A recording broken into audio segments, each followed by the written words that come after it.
Hello, everybody. This is AM 1240 Hot News Talk Radio, Clutch with Keon Rose. That's me. Thank you for joining me today, making me just a small part of your day. You know that I appreciate you.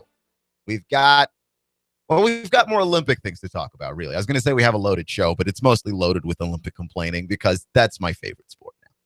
Complaining about the Olympics is the best thing that has ever happened to me because I've not ever seen any sporting event this large and this massive on this scale, and I've never seen it botched this thoroughly before. And you could argue that the Olympics in Sochi were that, but I think that we have reached a new level here. I don't think we've ever before been as discombobulated and as off course as we have ever been. This is it. This to me is the penultimate when it comes to mishandled events, right? Like last year's Super Bowl had some elements to it.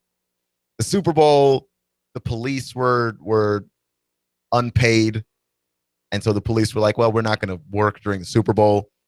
Brazil has that. Rio has that. And their politicians are not on the same page and possibly might stop working together. And their infrastructure isn't necessarily worked out to where people can actually come visit and arrive at the game safely and in a way that is organized. And the athletes have complained that when they flush the toilet, water comes out of the walls, and people have been mugged already. And the kayakers and the long distance swimmers who will be swimming in the river will be swimming in basically sewage. So you have all of those things coming together. It's too many elements, I think, for this not to be a story. And now the media has arrived. The same media who, as we all know, can complain about anything when the going is good. They showed up to their hotels and they did not like what they saw. So we will talk about all of that. We'll talk about Maurice Smith, who's trying to transfer from Alabama to Georgia and was simply not allowed to do so. And he felt ostracized by the university. And that's an interesting story because of all of the ramifications it brings up about the well-being of student athletes and whether or not we really care about them. I like those stories. So we'll get into all of that. But before we do that, let me talk about where you can reach us and where we can reach you. I highly recommend Facebook, Twitter, and YouTube. Just search the keywords Hot News Talk Radio or go to hotnewstalkradio.com. There are links to all of our social media, and you can listen to all of our programming clearly 24/7, 365, including this show, Clutch with Keon Rose, where we get together and talk sports from 6 to 7. You can also stream our show on Facebook. We've got a little radio plug-in. You can click on the radio plug-in icon on Facebook, and it'll stream Hot News Talk Radio. You can also stream us live on the TuneIn Radio app. Again, that's the TuneIn Radio app, completely free on your mobile device in your favorite app store. Simply search Hot News Talk Radio, give us a favorite. The feed will play automatically, and you'll have Hot News Talk Radio everywhere you go. No excuses. No excuses. So let's just jump into this because I am excited to talk about the Olympics. And I know that if you've been listening to this before, you understand everything that's wrong with the Olympics by now. And if you're wondering how it is that I can keep finding new stuff to talk about, well, that's because they keep making new stuff to talk about. It's one of those things where nothing is going right. Every single day, something else goes wrong in Rio for the Olympics. For instance, right, the Olympic USA basketball team has done something that everybody must be kicking themselves over. It's like when you see someone else with a great idea, someone else has a fantastic idea, and it's better than yours. You know that the idea is better than yours. For instance, I used to go to Chattanooga State, and I had a buddy who shall remain nameless because the institution will figure it out, I guess. He used to try and get a good parking spot at Chat State, and what he would do is he would get these orange cones, and he would use the cones to block off the parking space that he wanted, and he would just leave it there. And then he would show up the next day, pick the cones up, put them in the back of his truck, and park in the space because they're his cones. And Nobody figured this out for the longest time. Like, he did this the entire school year and nobody ever caught it. I still don't know if anybody ever caught it. I have no idea. But that idea is so great that it beats my idea of I'll just show up early because I don't really want to get out of bed all that early. Like, his idea was fantastic. The U.S. Olympic basketball team will be spending their time at Rio on a cruise ship when they are not playing basketball and they are not touring Rio. They'll be on a cruise ship. They'll be not in the Olympic Village where you flush the toilet and water comes out of the walls. They're not going to be in the Olympic Village where the sink falls out of the cabinet that it's being contained in and breaks and shatters on the floor where shower heads are falling off. No, they're going to be on a cruise ship. They just decided we're going to rent a cruise ship. If you are the Australian basketball team or the Canadian archery team, how salty and mad are you right now? Like, man, we could have been on a cruise ship. Like, if we really thought about it, we could have been on a cruise ship too. But no, we depended on the city of Rio and the Olympic Committee. And now, whenever I flush the toilet, water comes out of the walls. I mean, you got to be pretty mad when you hear about that. Like, the women's soccer team, the U.S. women's soccer team, Hope Solo is there talking about how the media has exaggerated the reports of Zika virus. She showed up with a beekeeper suit. Like, she has a full-on beekeeper suit. The mask and the whole suit. It's a beekeeper suit. There's no other way to describe that. That's the suit that beekeepers wear to get the honey from the hive so that they don't get stung. That's what she has. So A, if we're exaggerating so much, why do you have a beekeeper suit? And B, wouldn't have to worry about it as much if you were on a cruise ship. I'm just saying, like, the U.S. women's soccer team, which is outside of the U.S. men's basketball team, probably going to be the most successful team we have going to the Olympics, you know, non-individual sports. And they should have gotten a cruise ship. That's really where I'm coming down on that one. They should have gotten a cruise ship. All the athletes feel wrong. The Australians showed up to their room in the Olympic Village and determined it was uninhabitable. To which the Olympic Committee said, you know, we put some kangaroos out there, make them feel at home. Like, that's not okay. That's not okay. But it's something you can get away with because the athletes will complain. But as long as we get to watch them compete on TV, it's fine. Do you know whose rooms you have to get right? Do you know whose rooms you can't mess up? The media. You can't mess up the rooms of the media. The media complains all the time. It is their job. The media that don't report the news, the ones that write columns and opinion pieces, you don't want to piss those people off because that's all they do for a living is wake up and go, what do I complain about today? They just complain all day. I mean, I wish I could say that I hold myself to a higher standard. I complain for an hour. That's why I try and get guests on this show, so you can hear me complain less. Your complaining is part of the job, and it's a really, really fun job. Like, when you've got an axe to grind for no reason, the most fun you are ever going to have. I promise. I promise. And the media, that's what they're there for. And they have shown up to their rooms. And again, I said this before, the media will complain when everything is going good. Everything is not going good. Everything is not going good. The media has now a reason to complain. And that reason is everything. Nothing went right when the media arrived at the media village for the Olympics in Rio. This is what China's state-run media agency, Xinhua, found when they got to their room. They found no outlets. So unless they brought a typewriter from the 1920s, they are not going to be getting any work done. They found no tables. They found no shower heads. They found no water. Water was not running out of the faucets, and they took pictures. I will post them on the Facebook page, Hot News Talk Radio's Facebook page later today. No running water. And broken beds. Like no bed that they were certain was going to actually work. That is what they found. And to be clear, this is not just something that got limited to the Chinese. Stephen Wade of the Associated Press, his shower head popped off on literally his first shower in Rio.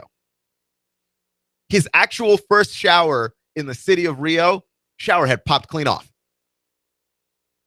This is a problem because the people who control your image, that's the media. The media will act like nothing went wrong if all their stuff is good. They will. They'll do it. They'll go, I think the athletes were exaggerating. In my room, everything was perfect. That's the one room you have to get right.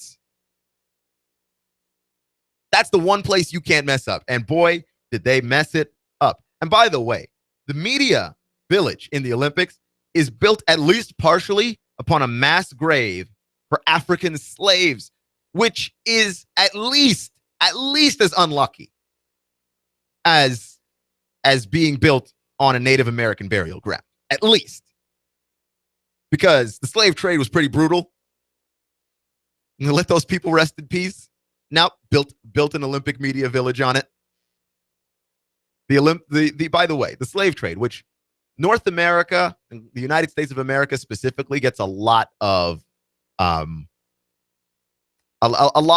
criticism for the slave trade, and deservedly so. It was the slave trade.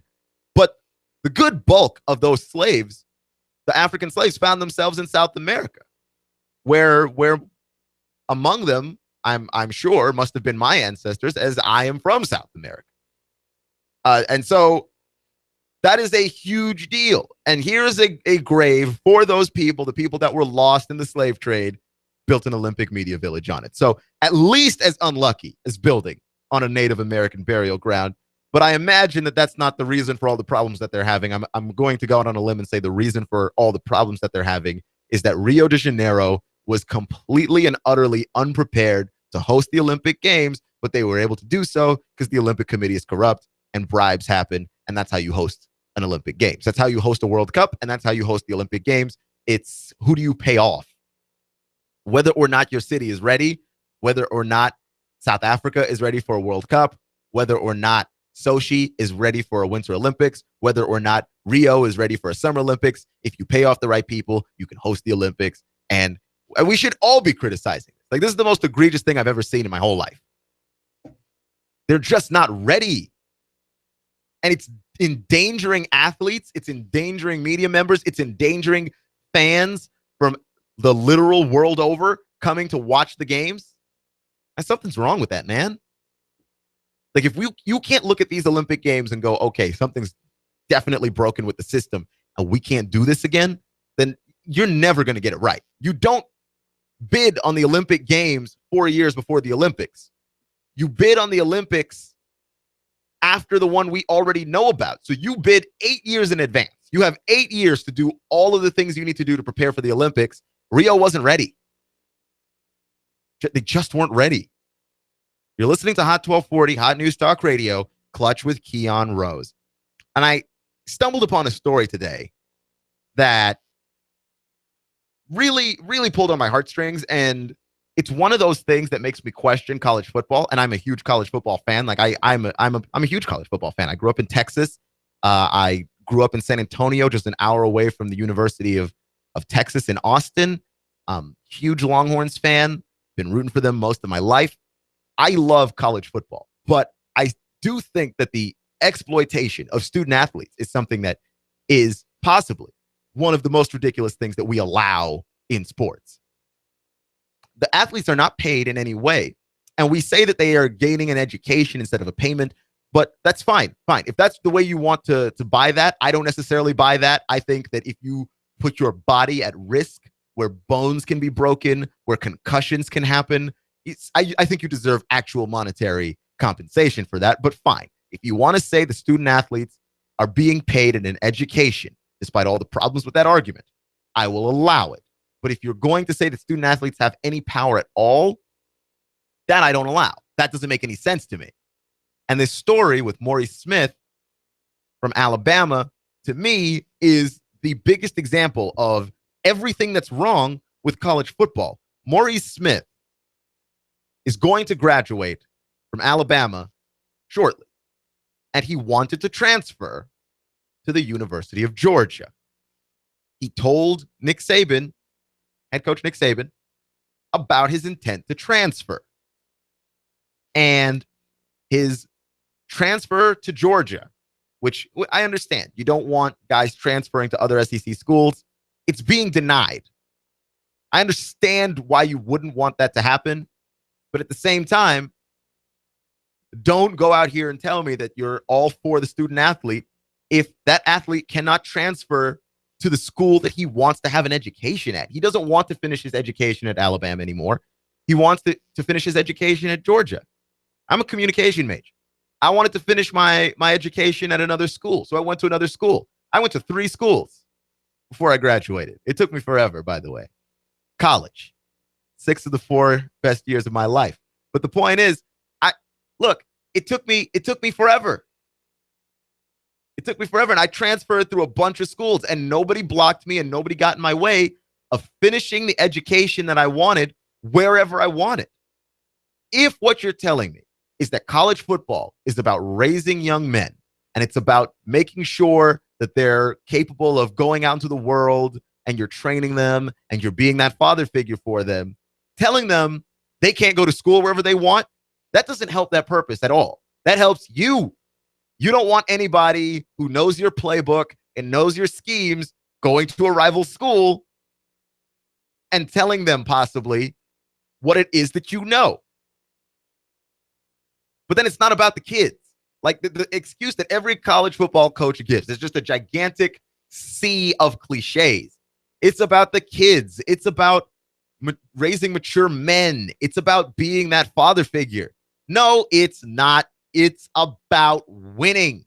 And again, I don't mind that, but own it. I think the players ought to realize this on the front end. An 18-year-old kid ought to know when he's going to a university, it's about winning for you. It's about winning for you. It's not about you making me a better human being. That might happen as a result, right? Like the organization that comes from sports, the teamwork, the camaraderie, the fact that you make friends for life on a football field, the result might end up making me a better person. But don't run out here that you're trying to make me a better person, and that's why you do this. You do this to win football games. Are you serious? College football coaches make 7 figures, the best of them. And when you make 7 figures, when you lose, you tend to get fired very often. Ergo, winning tends to be very much important to you. And that's what this is about. It's about winning. And if you're going to put winning above the student athlete, go ahead and tell them that on the front end, that I will be putting winning above you. If you want to transfer to another school, I will probably block it because it's not in my best interest. It's about me. It's about what I want. And they're never going to say this. And the fact that we continue to allow this to go on year after year after year, and here's the thing that makes this story worse, is not just that they denied his transfer to Georgia. He was not allowed to come to the facility, and his personal belongings were in the trash. They took his stuff, his personal stuff, out of his locker. They cleaned it out, and they threw it in the garbage. So don't tell me that you're trying to defend the kids, that you want to support the student athletes. It just seems like every excuse is always it's about the kids. I worry about those kids. Remember when we were talking about satellite camps? And I don't remember if it was Nick Saban that said that the satellite camps were detrimental to the student athletes, that that they were being exploited by middlemen.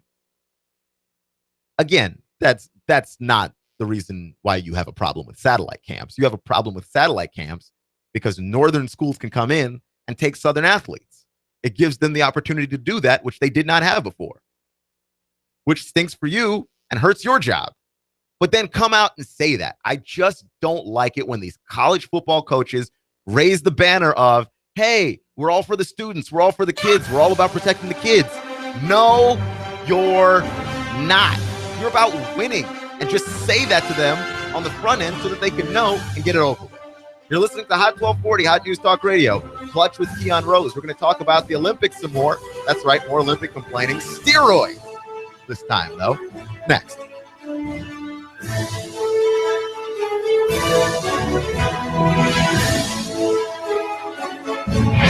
I'm blowing everything up.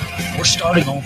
I'm doing a new show. I want guys who push it to the middle of the table and go over the top. Take a risk, fail miserably. I'm right, and I'm not wrong, and I'll never back down. Conflict works. Allow it.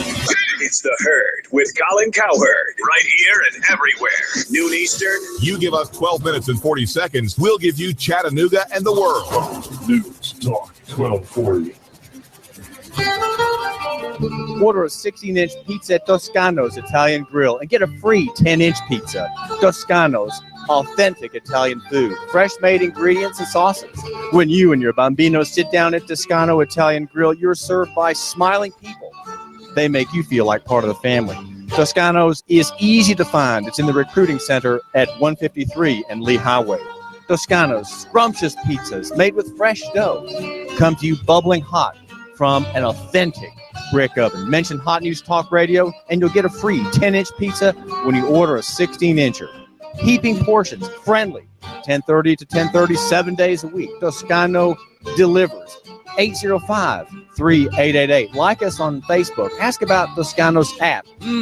Nobody does it better. Mention Hot News Talk Radio and you'll get a free 10-inch pizza with 2 toppings when you order a 16-incher. 805-3888. Nobody does it better. Finding just the right place to live can be a daunting task. Stop your search. In Chattanooga, the place to live is Cross Creek Villas for under $1,000 and available for immediate move-in. You can enjoy this 2-bedroom split layout, over 1,000 square feet, 9-foot ceilings, an extra-large patio or balcony. And don't forget to ask about their preferred employer program. Cross Creek Villas is a gated community offering a 24-hour fitness facility, a beautiful pool and hot tub, and Cross Creek Villas is pet-friendly. Stroll the pet park with your best friend and enjoy the free use of their business center and clubhouse. Plus, if you mention you heard this on the radio, your application fee is free. Cross Creek Villas, close to downtown off of Highway 58. Go to crosscreekchattanooga.com. That's crosscreekchattanooga.com or call 894-0446. That's 894-0446. Redefine the way you live at Cross Creek Villas. Go to crosscreekchattanooga.com or call 894-0446. Cross Creek Villas. Expect fair skies to continue through the nighttime. Muggy again overnight, lows 70 to 73. For your Thursday, another hot, humid day with partly cloudy skies. Just a slight chance of a spotty storm. Highs near 95 with a few more widely scattered afternoon showers and storms returning Friday. Dr. Ron Phillips has released the most important book he's ever written, The Unraveling of America. He pulls back the curtain and exposes those who are pulling the strings and unraveling the fabric of America, available at ronphillips.org. And I'm Sports Team 12 Chief Meteorologist Patrick Ward. On AM 1240, Hot News Talk Radio. You give us 12 minutes and 40 seconds. We'll give you Chattanooga and the world. News Talk 1240. Hot 1240, Hot News Talk Radio with your Hot News Now update. Weed and guns on Chat State campus. A man was pulled over on Chat State campus, a traffic stop of a Ford Explorer. When the policeman said that he smelled weed, he asked the driver if he had weed. The driver said that he did. He also said he had 2 guns. The policeman arrested him. He's been put in jail now. And at his trial, he was sentenced to 18 months in prison because the prosecutor was okay with going lighter on him, considering the situation. A number of family members and friends were in the courtroom supporting him. The district of a state representative candidate shot to death on Glass Street. The suspect, Adrian Nixon, who's 29, has been arrested and identified now. He's been charged with criminal homicide, aggravated assault, reckless endangerment, and possession of a firearm during the commission of a dangerous felony. A $16 million stormwater project in St. Elmo is going to mean the closure of Broad Street in St. Elmo. Traffic will be redirected onto Tennessee Avenue starting in late September, early October. The project is hopefully going to be finished before the Ironman Rally in May. If it's going on in the Tennessee Valley, it's going on Hot 1240, Hot News Talk Radio. Hot News Talk 1240.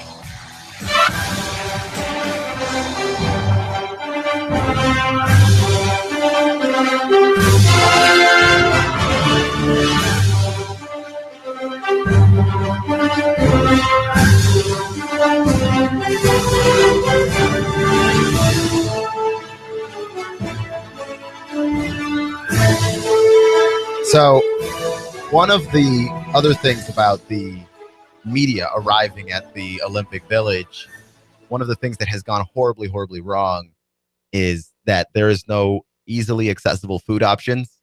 And when you're a reporter writing on a deadline, what you want is something that you can easily grab, go back to your room, and lock yourself in there and just write.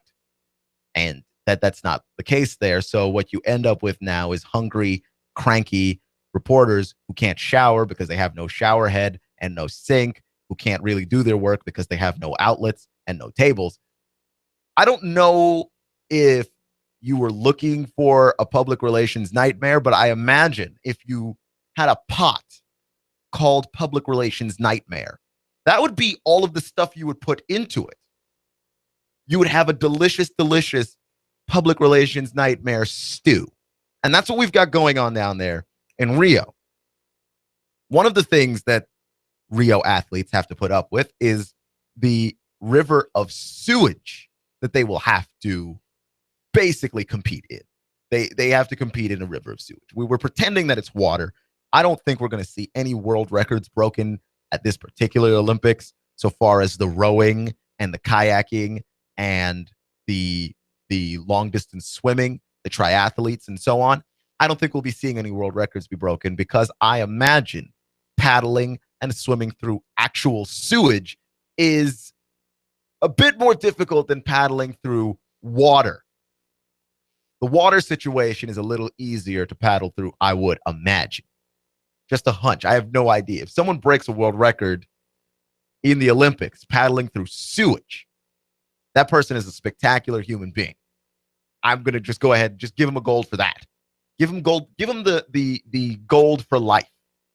I don't know what award that would be. I don't know but if you have to create it, go ahead and create it because the conditions there are ridiculous. The U.S. rowing team is actually working on an antimicrobial suit that keeps tiny microbes off of the skin, off of the flesh. And what the scientists are saying is that, according to a Wired.com report, what the scientists are saying is that this awesome antimicrobial suit is probably not going to be enough to keep athletes safe from what's happening in the water, which is that what we discovered yesterday, about 3 teaspoons, not tablespoons, 3 teaspoons of this water ingested will give you a virus. It's almost 100% certain that 3 teaspoons of this water, once ingested, will give you a virus. Well, I don't know when the last time you jumped into a pool was, but if you jump into a pool and come up, like 3 teaspoons of water got in you somehow, either in your mouth, your nose, your ears, like you ingested 3 teaspoons of water just jumping in the pool. Now imagine you're not jumping into a pool of water, but a pool of water and poo that people have found dead bodies in and being told, hey, no, it's fine. Compete in this. It's okay. It's okay. It's okay. Compete in this. This is just disorganization and dysfunctionality at about its highest level. And the only thing really worse than that is that athletes in an opportunity to compete in these Olympics have had to come up with all kinds of strategies, ranging from I'm going to show up, I'm going to swim in the sewage early, and I'm just going to build up a resistance to it. Or I'm just going to show up, I'm going to compete in my event. When I compete in my event, I will swim through the sewage, and hopefully the symptoms of the sewage don't kick in until after I'm done performing in my event.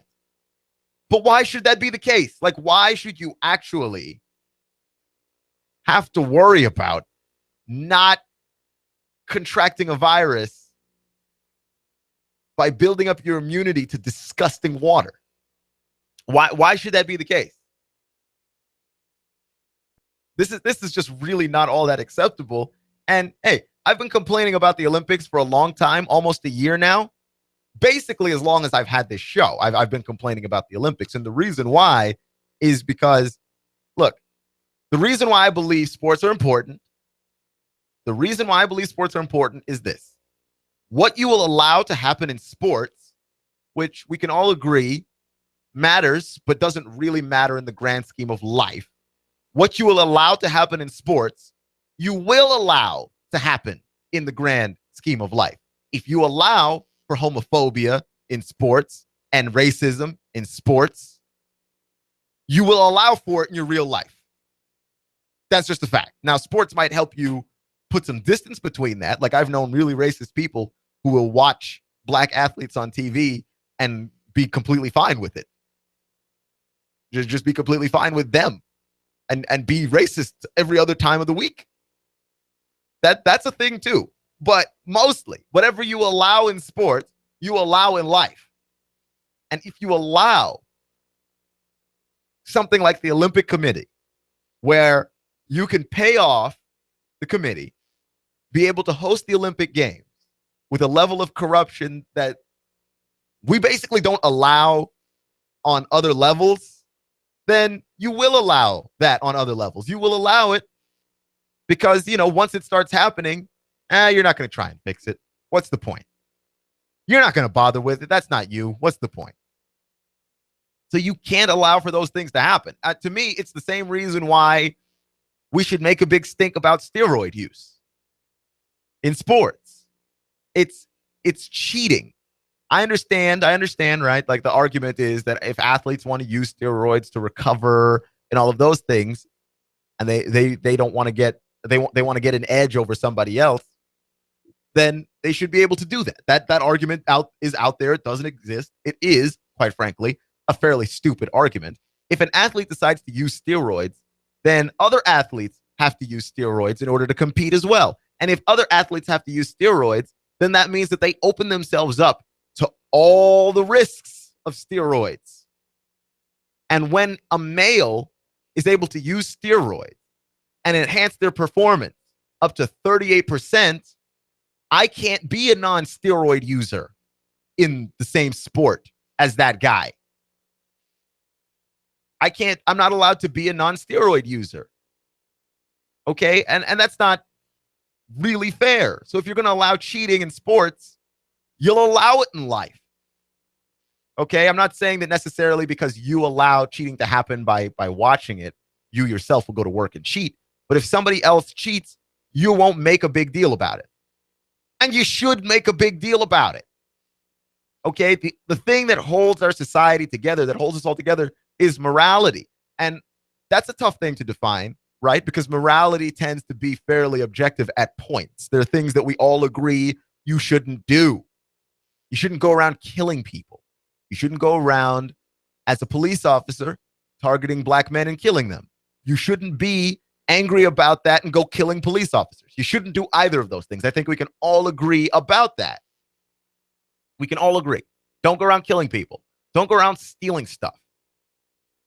But you start to get closer to the edges of morality, and then it becomes harder to define, like, what is a moral thing and what isn't a moral thing. If you believe that gay marriage sort of destroys the bonds of what a traditional marriage is, then you will be informed morally in that way. If you believe that doesn't really harm your marriage, like if you're a straight person married to another straight person, how two gay people getting married has anything to do with you at all, that's going to define how you view that morally. That stuff gets a little bit more complicated, and that's I am for having the discourse, having the discussion about that.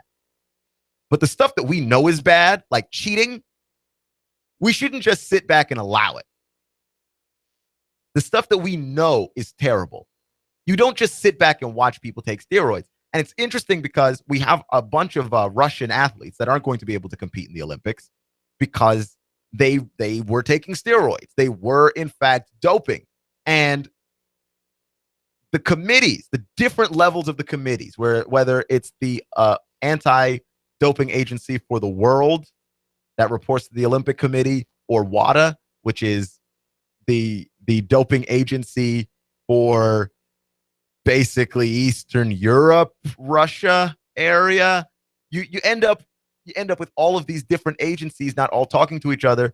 And, Russia tried to cheat, but let's not put the spotlight on Russia.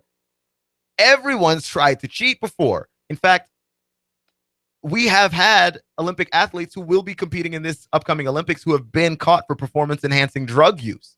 Tyson Gay and Justin Gatlin are two guys that were caught, and they're going to be competing in these Olympic Games. I mean, guys will cheat to get an edge. Women will cheat to get an edge in sports. You don't want to waste the one opportunity that you have to go represent your country. And I understand those feelings, but it's not okay to cheat, and it's not okay for us to allow for cheating, nor is it okay for us in the grander, broader picture of the Olympics and how we're seeing how terribly they've been run to allow for the corruption that got us here in the first place. I mean, that really seems counterintuitive to what it is that the Olympics stand for, right? Like the Olympics stand for the best of the human spirit. People who are overcoming the limitations, trying to basically be the best of us in the peak physical form of their careers. These people are out here trying to compete, and you've got some people cheating. And the city hosting the Olympics cheated to get the Olympics, and now they're not ready for what they cheated for. It's unbelievable. And we're all going to sit in there and tune in on the Olympics. What if we chose not to watch the Olympics? Like, what if we just decided, no, you don't get our money for this. You don't get our money for this. Because that's how you stop it. That's how you stop it. You're listening to Hot 1240, Hot News Talk Radio, Clutch with Keon Rose. I mean, that's the reason why I make such a huge deal about this. And part of it is that I do think it's kind of funny that we have 8 years to prepare for an event, and we are so underprepared for it that the sink is breaking, that the bed is breaking, that the shower head is falling off. How are you this unprepared? That is somewhat humorous, and it's mostly humorous because I'm not there. And I do have a friend that's down there, and I'm hoping to be able to interview her when she gets back. But I want to know what the conditions are down there because I'm curious. I don't know how we managed to land ourselves in such a gigantic catastrophe, but we are here now, and there is no going back. None. And it's funny. I was watching this thing earlier today on if your smartphone is spying on you. And that's the kind of stuff that really interests me. Not because I'm a conspiracy theorist or a tinfoil hat wearing kind of dude. I'm really not. But your cell phone is listening to you. One of the guys was telling the story about how he was with his dog and he was singing a song, his dog, they were driving. And then he turned on Spotify, and Spotify, the next song Spotify played was the song he was singing. And he did not search for it. He did not ask it to do that. It just did it on its own. And there were other stories too of people who were talking about things, and then they went to go do a Google search, and the search already happened, basically. I have had times where I've had ads in apps I'm using show me things I was talking about, but things I never looked up. Like, is your phone spying on you? Possibly a little bit. But, like, we allow for this kind of stuff. We're on Facebook all the time. Facebook does nothing but take the information, the preferences that we have, and sell it to people. We don't have privacy anymore.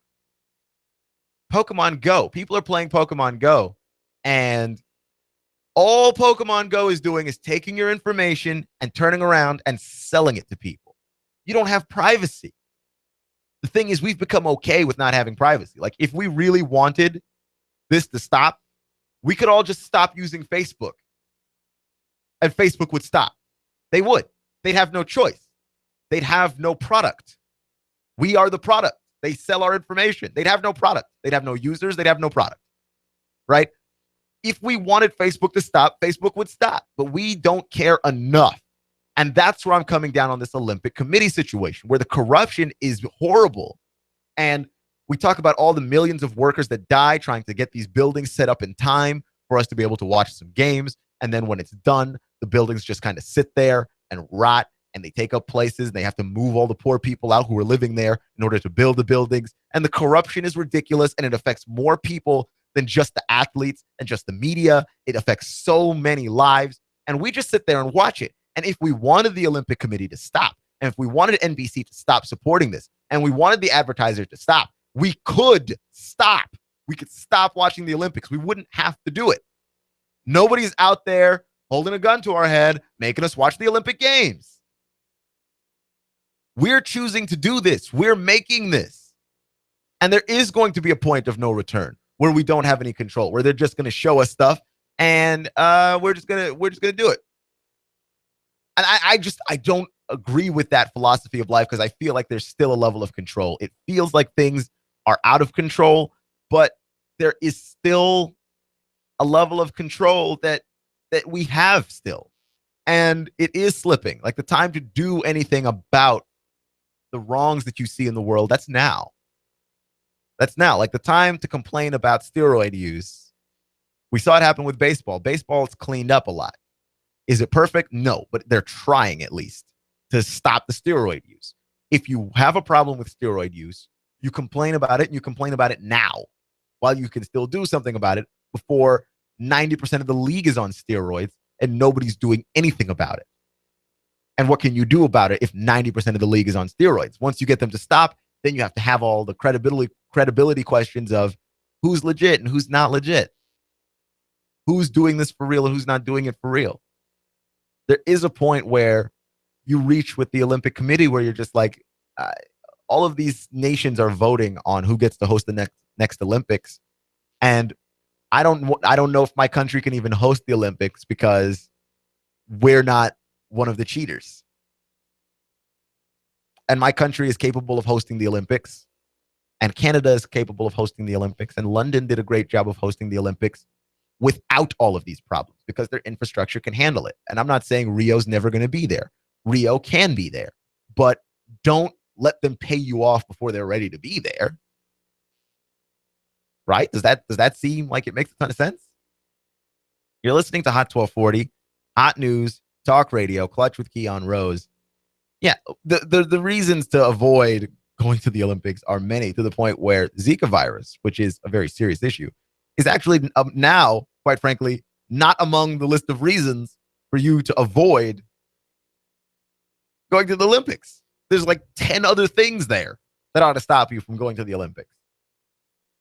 A number of golfers pulled out of the Olympics, and a number of athletes pulled out of the Olympics because they were like, look, I just don't want to put myself through all of that.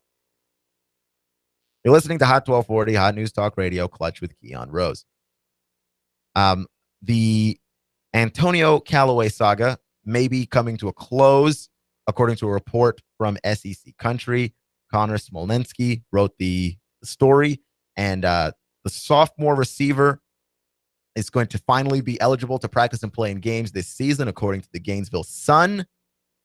Callaway was suspended since January 27th for violating the university student code of conduct and was only back on campus and able to use the team's facilities in June. He was unable to do either up until that point. We are working through the process that the university has in place to reach a final resolution in this matter, Callaway's attorney Huntley Johnson said at the time. Callaway set a Florida freshman record with a team-leading 678 receiving yards. He also added 4 receiving touchdowns and a pair of punt return touchdowns, including one in the SEC championship game against Alabama. So Florida's going to need him because I do have my doubts about Tennessee winning the SEC East. I think if you don't pick them to win the SEC East, you're just doing it to be a contrarian. But like, you can't deny that Florida's got an interesting case. And Florida's got an interesting case because of the middle of Tennessee's schedule, which contains nothing but pure roughage, so far as I'm concerned. The middle of Tennessee's schedule is pretty intense, and it involves beating Alabama and beating Georgia and beating a number of teams that I don't know.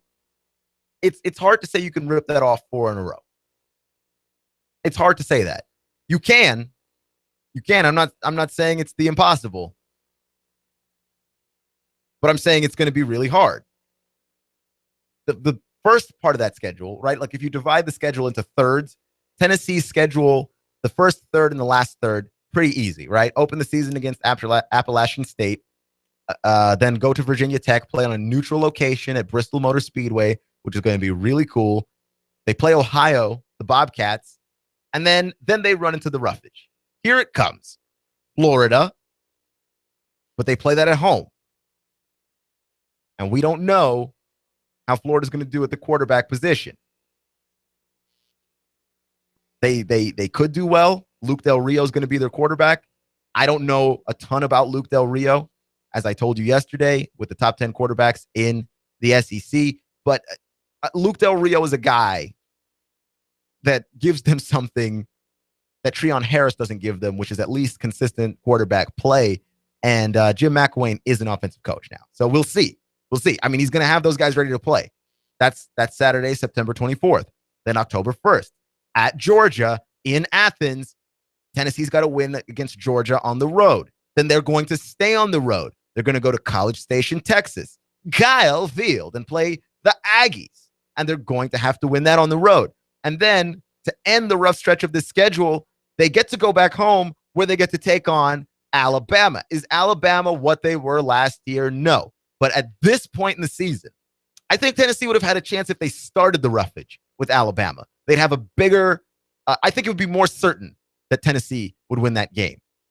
But because they end the roughage with Alabama, and Alabama's not going to have played the harder part of their schedule there just yet. Like, Alabama's going to start to play it, but they won't have gone through all the difficult games just yet. That Alabama schedule is brutal. It's tough. Alabama, the Crimson Tide, they're going to be at a certain point in the season rolling a little bit. I mean, we do it too often where Alabama might lose a game early and then you're just like, oh boy, that's the Alabama, because we're tired of seeing them. Right? Like, I'll be completely honest with you, Bama fans are kind of hard to deal with. We're just tired of seeing them. There's nothing against Alabama, the school. Like, it's great, but you fans, I mean, some of you all are just insufferable. You're just hard to deal with. I'm just being honest. You guys are tough to deal with.